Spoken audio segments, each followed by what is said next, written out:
খাবার দেখে মনে হচ্ছে সিসিউতে ভর্তি আমি। এটা কি? আলু, শাক, ফুলকপি। তাড়াতাড়ি দাও না, খিদা পাচ্ছে আমার। কি বানাইছো দাও। এটা কি বানাইছো?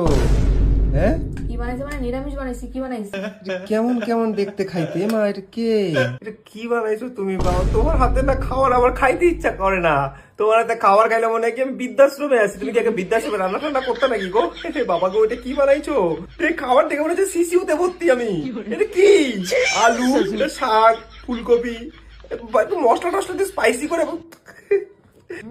খেতে খেয়ে দারুণ হয়েছে গো। মায়ের কথা মনে পড়তেছে। হেলদি খাবার এটা খাও, ডক্টর তো এটা খেতে বলে।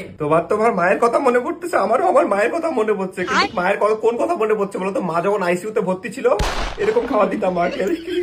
কোন দিক দিয়ে শুরু করবো আমি যেটা তো বুঝতে পারছি না। মনে হচ্ছে অক্সিজেন লাগাই, মুখে অক্সিজেন লাগাই না, এরকম করে খাই। তুমি বাইরে যে হাবিজাবি খাবার না খাই একটু হুজিন খাবার খাও। খাবার খাবো? হুজিন খাবার? হুজিনটা আবার কি জিনিস? আরে ডক্টরে বলে না হুজিন খাবার খেতে, ওটা হুজিন খাবার? বাবা গো, আজকে আবার শুরু করছে হুজিন।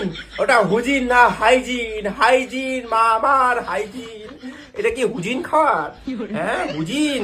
তুমি কি ইংলিশ নট বুঝিন? হোয়াট ইজ হুজিন? ইউ আর নট বুঝিন। দেখো বাবা আমার খাবার শেষ, তুমি শুরু তো করো। হ্যাঁ একটু খাই আজকে, একটু হুজিন। বাবা গো, কি করে খাও তুমি এগুলো? কি করে খাও? হুজিন খাওয়ার কি করে খাও? একটু খাই।